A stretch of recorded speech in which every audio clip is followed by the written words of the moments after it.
Hello student, this is science chem. तो आज हम डिस्कस करने वाले हैं टाइप ऑफ केमिकल रिएक्शंस। हमने बैलेंस एंड बैलेंस पढ़ा, मेथड्स डिस्कस किए और उसके बाद हमने कुछ एक केमिकल रिएक्शन को अच्छा रिप्रेजेंट करने का तरीका भी हमने सीखा। तो आज का हमारा टॉपिक रहेगा टाइप ऑफ केमिकल रिएक्शंस। ठीक है, तो हेडिंग है टाइप ऑफ केमिकल रिएक्शन। अब केमिकल रिएक्शन है वो 5 टाइप्स के आएंगे। फर्स्ट होगा कॉम्बिनेशन रिएक्शन, सेकंड होगा डिकम्पोजिशन रिएक्शन, थर्ड हम पढ़ेंगे डिस्प्लेसमेंट, फोर्थ हम पढ़ेंगे डबल डिस्प्लेसमेंट और नंबर 5 पे जो आएगा वो होगा रेडॉक्स रिएक्शन, जिसमें दो पार्ट्स होंगे ऑक्सीडेशन रिएक्शन एंड रिडक्शन। तो स्टार्टिंग करते हैं नंबर 1 से। जो हमारा फर्स्ट रहेगा उसको हम कहते हैं कॉम्बिनेशन रिएक्शन। अब ये होता क्या है देखते हैं पूरा डिटेल में। कॉम्बिनेशन रिएक्शन, कॉम्बिनेशन का मतलब होगा कि देखो अगर कोई चीज कंबाइन हो रही है तो उनका एटलीस्ट नंबर कितना होना चाहिए, 2 होना चाहिए।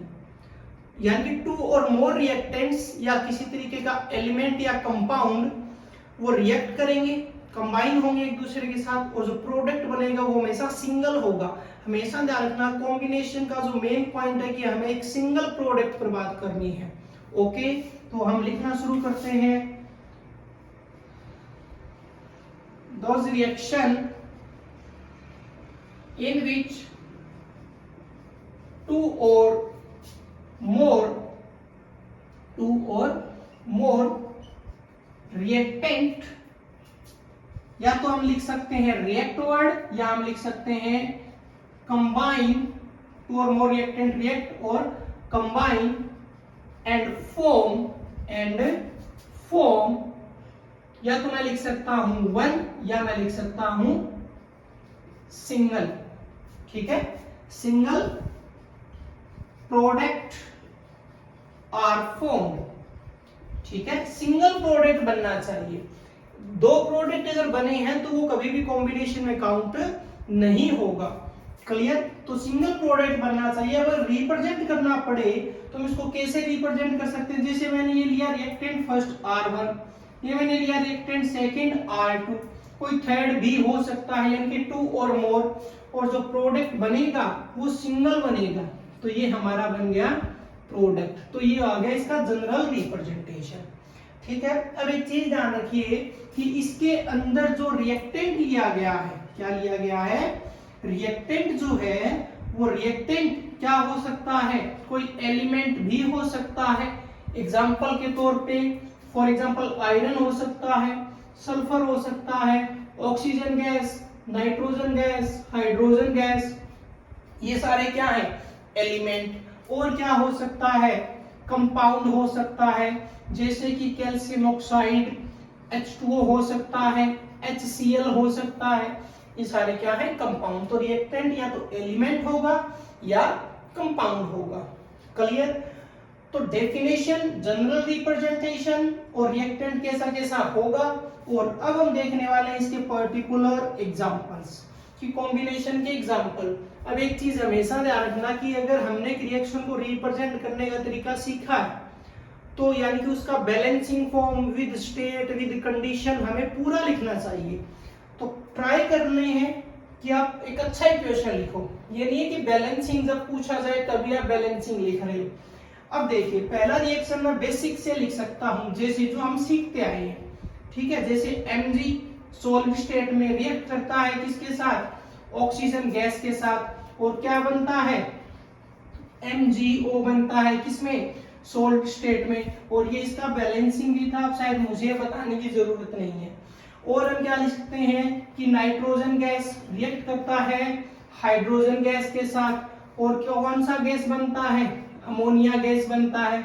अब इनमें देखो रिएक्टेंट है, दो रिएक्टेंट है सभी में, और क्या बन रहा है? एक सिंगल प्रोडक्ट बन रहा है। क्या प्रोडक्ट बन रहा है? सिंगल प्रोडक्ट बनते आ रहे हैं। स्टेट भी हम रिप्रेजेंट कर रहे हैं और हम इनका बैलेंसिंग भी लिख रहे हैं। ठीक है, तो पहले नोट कीजिए फिर आगे देखते हैं। ओके, तो अच्छे से आपको डिफाइन भी करना है, जनरल फॉर्म भी आपको देना है। और फिर हम किस पे आएंगे, एग्जाम्पल्स पर आएंगे। ओके, और एग्जाम्पल अगर हम लिखना चाहें, फॉर एग्जाम्पल जैसे कि कैल्शियम ऑक्साइड है सॉलिड स्टेट में, क्लियर, और हम इसको क्या कर देते हैं, वाटर में डिसॉल्व कर देते हैं, तो यहां से बनता है कैल्शियम हाइड्रोक्साइड। क्या बनता है, कैल्शियम हाइड्रोक्साइड बनता है, क्लियर। ओके, ठीक है जी।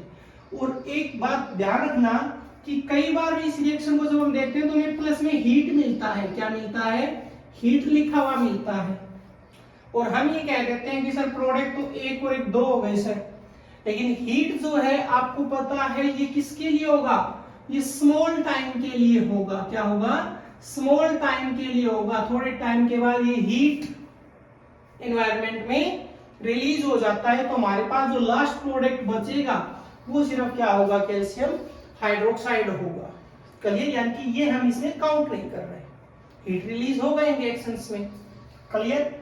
और अगर एग्जांपल हमें लेना हो, फॉर एग्जांपल कि अमोनिया गैस है और उसका रिएक्शन हम किसके साथ करवा रहे हैं, और ये जो स्टेट बनेगा ये एक्वास बनेगा। क्या बनेगा, एक्वास बनेगा, क्लियर। अमोनिया गैस है और इसका रिएक्शन हम करवा रहे हैं किसके साथ, HCl गैस के साथ करवा रहे हैं, तो यहां से क्या बनेगा, ठीक है, या HCl आप लिक्विड भी ले लो चाहे, यहां से बनेगा अमोनियम क्लोराइड। क्या बनेगा, अमोनियम क्लोराइड यहां पर बनेगा, क्लियर। तो ये सारे जो एग्जांपल्स हैं ये किसके हैं, ये कॉम्बिनेशन के ही हैं। जैसे कि CO carbon dioxide, carbon monoxide gas है, इसका रिएक्शन किसके साथ हम कर रहे हैं, ऑक्सीजन गैस के साथ हम कर रहे हैं, तो ये क्या बनेगा, ये बनेगा कार्बन डाइऑक्साइड गैस बनेगा, ठीक है। बैलेंसिंग 1 ऑक्सीजन कितना हो गया, ठीक है, तो हमें पता है इसको हमें क्या करना पड़ेगा, डबल करना पड़ेगा, ये 2 से मल्टीप्लाई हो जाएगा तो ये भी 2 से, तो ये बैलेंस हो जाएगा, ठीक है। तो ये जितने भी एग्जांपल्स लिखे गए हैं ये सारे क्या हैं, कॉम्बिनेशन के हैं, क्लियर। तो ये फर्स्ट टाइप हो गया, नोट कीजिए एग्जांपल अच्छे से, फिर हम बढ़ते हैं आगे, ठीक है। सेकेंड रिएक्शन को हम करने वाले हैं जो क्या रहेगा, decomposition reaction, okay.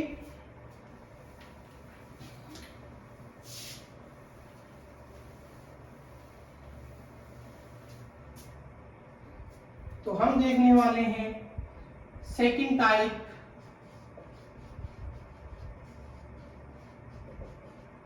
Decomposition reaction, ठीक है। अब डीकंपोजिशन रिएक्शन में क्या होगा कि हमारा एक सिंगल रिएक्टेंट होगा, यानी कि एक सिंगल सब्सटेंस होगा, कोई भी मटेरियल जो ब्रेक होगा, और ब्रेक होने के बाद जो प्रोडक्ट बनेंगे, अब देखो कोई भी चीज अगर ब्रेक हो रही है तो उसके मिनिमम कितने टुकड़े होंगे, 2 पार्ट्स में तो ब्रेक होगा ही होगा, यानी कि 2 से ज्यादा उसके टुकड़े बनेंगे, ठीक है। यानी कि हम क्या लिख सकते हैं, द रिएक्शन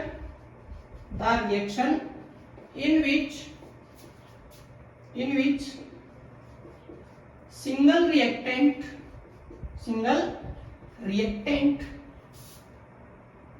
decompose, या हम लिख सकते हैं break and form 2 or more product, ठीक है, 2 or more प्रोडक्ट।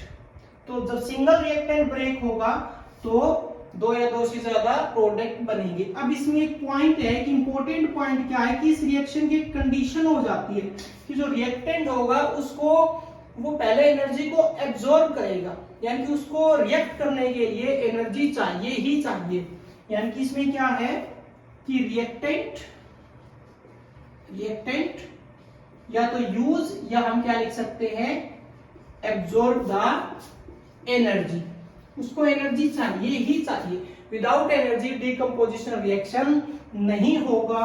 और जो एनर्जी की फॉर्म है, एनर्जी की जो फॉर्म है वो फॉर्म कौन कौन सी हो सकती है, वो एनर्जी हीट की फॉर्म में हो सकता है, वो एनर्जी सनलाइट की फॉर्म में हो सकता है, या वही एनर्जी इलेक्ट्रिसिटी की फॉर्म में भी हो सकता है। तो एनर्जी अलग अलग फॉर्म में हो सकती है, क्लियर। अब हमारे पास 3 तरीके का एनर्जी आ गया, क्लियर। इस बेस पर दोबारा से जो डीकंपोजिशन रिएक्शन है उसके फिर से बन जाते हैं टाइप। क्या बन जाते हैं?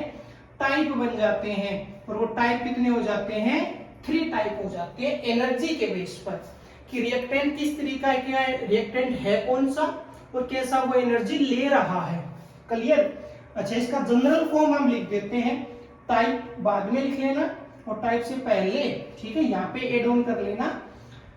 इसका जनरल फॉर्म मैं लिख देता हूं, यानी कि हमारा एक सिंगल प्रोडक्ट रहेगा। क्या रहेगा? सिंगल प्रोडक्ट रहेगा। और वो क्या एब्जॉर्ब करेगा? एनर्जी, जो अलग अलग फॉर्म में होगी। और सिंगल रिएक्टेंट रहेगा, सिंगल रिएक्टेंट अलग अलग एनर्जी को एब्जॉर्ब करेगा। और प्रोडक्ट है वो क्या बनेंगे? एक से ज्यादा बनेंगे, P1 plus P2 plus and so on. ठीक है, तो ये इसका बेसिक है, डेफिनेशन हो गया, क्या कंडीशन है, क्या रिप्रेजेंटेशन है, अच्छे से नोट कीजिए। अब आगे देखने वाले हैं इनको अलग अलग तरीके से। ठीक है, ओके।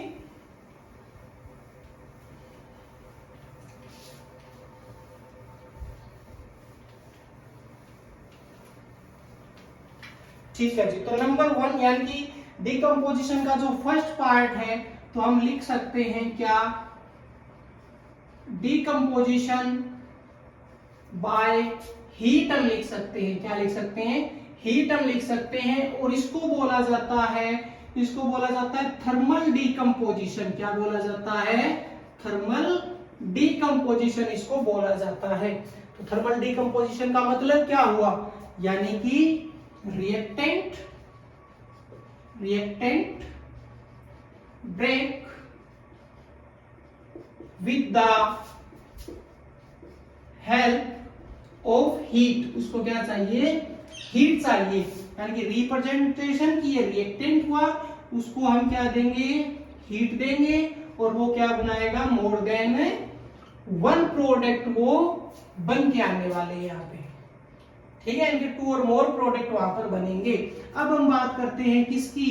एग्जाम्पल की। फॉर एग्जाम्पल की कैल्शियम कार्बोनेट अगर होता है, क्या होता है? कैल्शियम कार्बोनेट अगर होता है तो इस कैल्शियम कार्बोनेट को जैसे हम गर्म करते हैं, या तो आप हीट वर्ड लिख लो या ट्रायंगल बना लो, ये सारी चीजें हम सीख चुके हैं। क्लियर? तो कैल्शियम कार्बोनेट को जब हीट किया जाता है तो यहाँ पर बनता है कैल्शियम ऑक्साइड, और प्लस में क्या बनता है? कार्बन डाइऑक्साइड गैस बनता है। तो ये एक डीकंपोजिशन रिएक्शन है जिसमें हम कैल्शियम कार्बोनेट को हीट करते हैं। रिएक्शन और भी हो सकते हैं, जैसे कि हमने जो एक फेमस रिएक्शन एनसीईआरटी का पढ़ा था, PbNO3 ट्वाइस लेड नाइट्रेट का जो रिएक्शन था, जब हम इसको हीट करते हैं तब क्या बनता है? लेड ऑक्साइड प्लस में नाइट्रोजन डाइऑक्साइड और प्लस में ऑक्सीजन गैस बनता है। एक बात ध्यान रखना, बैलेंसिंग वगैरह पूरा करके लिखना, ये सारे हमने कवर किए हैं बैलेंसिंग में। क्लियर? ओके, ठीक है। तो ये 2 एग्जांपल हमने किसके कर लिए? डिकम्पोजिशन के। एग्जांपल आप इसमें एक आयरन सल्फेट का भी डाल सकते हैं। ठीक है, आयरन सल्फेट का एग्जांपल इसमें बिल्कुल सही जाएगा। तो 1 प्रोडक्ट हो हमारा, 1 रिएक्टेंट होगा, 2 और मोर प्रोडक्ट बनेंगे। क्लियर? तो ये तो था थर्मल डिकम्पोजिशन। अब उठाते हैं इसका सेकंड पार्ट। क्लियर? तो मैं कुछ ही चेंज करूंगा यहाँ पे, बाय हीट की जगह हम क्या कर रहे हैं? फॉर एग्जांपल हम सनलाइट लेके चलेंगे। क्या लेके चलेंगे? हम सनलाइट लेके चलेंगे। तो टॉपिक हम सेम डिजाइन करेंगे ताकि किसी तरीके का प्रॉब्लम ना आए। ठीक है, और हमेशा टॉपिक एक जैसा लिखते हैं। तो डिकम्पोजिशन बाय हम लिखेंगे सनलाइट, और इसको बोला जाता है फोटो डिकम्पोजिशन। क्या बोला जाता है? फोटो डिकम्पोजिशन बोला जाता है। और ये किसकी हेल्प से होगा? With the help of sunlight. की रिएक्टेंट को जब हम सनलाइट एक ओपन एनवायरनमेंट में जब हम रखेंगे तब वो रिएक्ट करेगा। तो यहाँ पर आ जाएगा सनलाइट। ओके, अब बात आती है एग्जाम्पल की। तो अगर हम एग्जाम्पल देखें तो फॉर एग्जाम्पल के लिए कि अगर सिल्वर क्लोराइड है, सिल्वर क्लोराइड है अगर सॉलिड स्टेट में, और अगर हमने इसको सनलाइट में रख दिया, ठीक है, हमने इसको सनलाइट में अगर रख दिया तो सिल्वर अलग हो जाएगा सॉलिड, और क्या बनेगा? क्लोरीन गैस बनेगा। क्या बनेगा? क्लोरीन गैस बनेगा। क्लियर? ओके। एक ऐसा ही एग्जांपल और होता है क्या, सिल्वर ब्रोमाइड। जब हम इसको सनलाइट में रख देते हैं, ठीक है, तो कंडीशन क्या हो गया इस रिएक्शन का, सनलाइट। तो यहां से भी क्या बनता है, सिल्वर अलग हो जाएगा और ब्रोमीन गैस अलग हो जाएगी। क्लियर। तो ये क्या आ गया हमारा, फोटो डिकम्पोजिशन। क्लियर, किसी तरीके का कोई प्रॉब्लम नहीं होगा, 1% भी नहीं होगा। तो इसका सेकंड टाइप था, ठीक है, decomposition bye sunlight. Okay, note down कीजिए। फिर हम आगे देखते हैं इसका थर्ड पार्ट, ठीक है। उसमें क्या आ जाएगा, डिकम्पोजिशन बाय, क्या बच गया, इलेक्ट्रिसिटी रह गया कि इलेक्ट्रिसिटी की हेल्प से कौन कौन से कंपाउंड है वो डिकम्पोज होते हैं। क्लियर, ठीक है जी। अब हम देखने वाले हैं नेक्स्ट। तो डिकम्पोजिशन बाय क्या आ जाएगा हमारा, इलेक्ट्रिसिटी आ जाएगा। तो इसको हम क्या बोलते हैं, इसको बोला जाता है इलेक्ट्रो डिकम्पोजिशन। क्लियर। तो यहाँ पे कंडीशन क्या बन जाएगी, कंडीशन यहाँ पर बन जाती है इलेक्ट्रिसिटी। क्या बन जाती है, इलेक्ट्रिसिटी, यानी कि reactant break with the help of, क्या हो जाएगा, करंट, यानी कि करंट की हेल्प से रिएक्टेंट वो डिकम्पोज होता है। क्लियर। एग्जाम्पल की अगर बात करें तो ये कॉमन सी चीज हमें पता है कि वाटर में से अगर करंट पास किया जाता है तो क्या बनता है, हाइड्रोजन गैस अलग हो जाता है और ऑक्सीजन गैस अलग हो जाता है, ठीक है।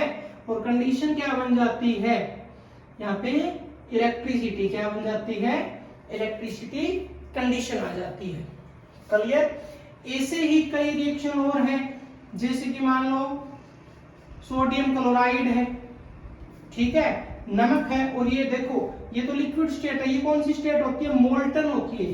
यानी कि नमक को गर्म किया जाएगा, उसका लिक्विड बनेगा, उसको बोलते हैं मोल्टन। मोल्टन यानी कि सॉलिड को मेल्ट करके जो स्टेट बना है वो कौन सा होता है, मोल्टन स्टेट होता है, ठीक है। और इसमें से अगर इलेक्ट्रिसिटी हम पास करते हैं तो क्या बनेगा, सोडियम सॉलिड बनेगा और क्या बनेगा, क्लोरीन गैस बनेगा, ठीक है। और ये जो प्रोसेस होता है ना, फोटो इलेक्ट्रो डिकम्पोजिशन, इसका एक जब हम आगे क्लासेस में डिस्कस करेंगे, इसको बोला जाता है इलेक्ट्रोलिसिस। क्या होता है, इलेक्ट्रोलिसिस। ये बात हम करने वाले हैं थर्ड चैप्टर में, चैप्टर नंबर 3 में हम डिस्कस करेंगे कि इलेक्ट्रोलिसिस क्या होता है। क्लियर। ओके, तो हमने दो रिएक्शन किए हैं, कॉम्बिनेशन रिएक्शन और डिकम्पोजिशन रिएक्शन। नेक्स्ट वीडियो में हम नेक्स्ट दो और करने वाले हैं, जो रहेंगे डिस्प्लेसमेंट और डबल डिस्प्लेसमेंट। तो मिलते हैं नेक्स्ट लेक्चर।